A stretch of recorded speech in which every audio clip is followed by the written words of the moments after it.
The first one we have is that in a week, COVID-19 cases at the prison where NSA whistleblower Reality Winner is incarcerated have tripled.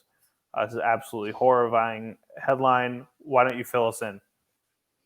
Yeah, and so essentially, when we did this update on Reality Winner last week, we were looking at somewhere around 40 some odd cases at Carswell, where Reality Winner is incarcerated. That figure is now up to 137 cases, or was up to 137 cases. And technically speaking, we could now adjust our headline and say that in about a week and a half, the cases have quadrupled at Carswell, because as of July 16th, the Bureau of Prisons says there are 177 prisoners who have tested positive for COVID-19. Now, Reality Winner has been tested, according to her sister, Brittany, and she is still waiting the results, or was still awaiting the results when we put up our story. We put up a story on July 14th about this outbreak and how it seems to be out of control, but it also gives, I think, more credence to the compassionate release request that she started back in April. And it anticipated that the facility was going to have this issue. And on one hand, we recognize that this facility outbreak is happening also in a community and in a state, the state of Texas. It's in this prison's in the Fort Worth, Texas area, but it's happening in Texas, where we've seen an enormous spike in cases in the last 2 to 3 weeks, largely due to the governor and his belief that they could just roll right on with reopening and send everyone back to work and not take this as serious as some of the other states. And believe it or not, there are other states that have taken a different approach. I happen to be in one, Illinois. And so it's probably not shocking that if a community around a facility does not take precautions to prevent the spread, that it's going to filter into the facility and result in an enormous spike, the kind of spike that we're seeing right here. And then you're vulnerable because you can't social distance inside the facility. Her bunkmate has tested positive. One of her bunkmates tested positive, had severe symptoms, and was removed. We know that what's going on in these facilities is that they're being removed to solitary confinement. And that's an issue because there are physicians, people who do research on this issue as well, who have pointed out that you're probably going to make the crisis worse in these facilities because prisoners are going to try to hide their symptoms. Solitary has typically been a way of punishing people. It's not a prescription for dealing with a health crisis, and so that could make things worse in the facility. And there's the fact that she's got other people who she's sharing quarters with who are in close proximity. And they're not allowed to go out for recreation. It's been quite some time since she's been able to see sunlight, according to her sister. And so they are really in a dire situation. And meanwhile, they also report that there are guards and staff who are doing exercises up and down the hallways, breathing heavily. Potentially, they are carriers and spreaders of the virus. It's not evident that they're wearing masks while they do this. And it feels like taunting, apparently, to the prisoners, that because, this is kind of a way of like teasing them while they can't get out of their cells, or that's how they feel because they have been in lockdown and kept in these particular confines for a long amount of time. There's cold lunches and dinners. Their meals are basically brought to them, and they're not allowed to leave. So they feel that the guards and staff are kind of rubbing it in their face that they are trapped in this crisis. And a lot of them essentially feel that there isn't any attention being paid to them, and a lot of the world is ignoring the crisis that they are going through, which is why it's crucial to share these updates. And there's a vivid image that is reported. We gave props to the Fort Worth Star-Telegram last week. In their reporting of this, there's a vivid image of how mattresses are being stacked. So anyone who gets the virus, they take the mattress that prisoner was sleeping on, and they just pile them up in this TV room. And apparently there's a TV room in Carswell that's just filled with the mattresses of people who came down with COVID-19. And it's not being, it's not like they're moved out. So prisoners are walking by this stack of mattresses, or could if they were allowed out of their quarters or cells.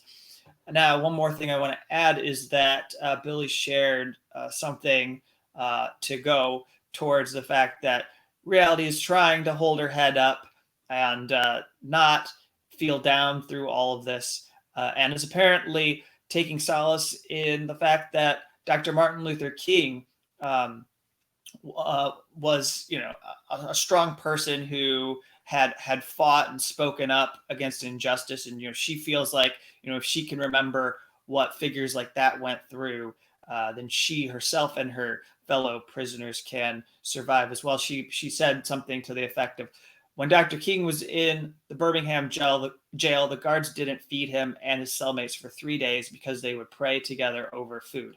I don't know how the story ended or when they were fed, but I doubt it was because Dr. King said, okay, I'll stop praying now. I'm not going to stop praying for us. So, essentially to say that she's going to continue looking after her fellow cellmates, and they're going to look after each other. She's doing the best she can with cleaning supplies that she has to try and sanitize. But as we know, having talked about prisons as it relates to these whistleblower stories, but also as it relates to the issue of criminal injustice, etc., that there are limited amounts of masks that are provided. You don't get a whole lot of cleaning supplies. The protective equipment is just not provided. And so you do the best that you can with what you have. And someone like Reality, who it's known has obsessive compulsive disorder, this is an extra strain on what she's going through health-wise and mentally, because she knows that there's a lot around her that she just can't disinfect, that it's not possible to protect from getting into her space and potentially infecting her. Thank you, Kevin, and I'm really appreciative of the points that you raised about solitary confinement in these situations as well. I can see how people might think that it's the best thing that you can do sort of in this circumstance, but there's so many reasons why putting a sick person in solitary, even a healthy person, but putting a sick person in solitary, particularly with an illness like this, is just so terrible. I mean, just a couple of things off the top of my head. I mean, you're literally locked in a cell where it's usually like a metal door on the front of it. Sorry, there's apparently helicopters flying over my house. I don't know if you can hear them right now. But there's not a lot of airflow. I don't know if you've ever been particularly in a box in Texas in the middle of the summer without having any airflow. And the other thing that jumps out to me is that a lot of times in our reporting, when we're hearing about somebody being very, very ill in prison, usually what happens is somebody will collapse or have a medical episode, and the people who are around them will try to get the COs to bring medical attention. If you are in a solitary cell, there's no one who's watching you. There's no one. There might be people who come by and do cell checks, maybe they'll take it seriously. But one of the most dangerous parts about this is that you don't have other people around you to look out for you as you might, in your cell if you're sharing cell, or if you're in the day room, or you have more access to other incarcerated people. So I just wanted to pull that part of it out because I just think it's so unbelievably dangerous, and people are not thinking it through. And I think there's another point that should be made that I didn't work in, which is that it's been 2 months now that the appeals court has been going over her compassionate release request. The 11th Circuit has had plenty of time to rule. And I think we get quite a juxtaposition here because you can see the values of the system. The mass incarceration system, as we could describe it, we have a Supreme Court that has twice in this past week sped up the process and made it seem like it was an urgent matter to execute people for the first time. The federal government executed 2 men for the first time in 17 years. And meanwhile, you have this process that I say is moving at the speed of toxic sludge, where you're waiting and waiting and waiting for any kind of news that they're going to find merit in your claim that you are unsafe in this prison facility and should be released into home confinement. She can't even get a swift denial of her appeal. She has to wait literally in this decrepit cell with the virus, ricocheting around inside of Carswell, hoping it doesn't land and get to her before they finally issue a ruling.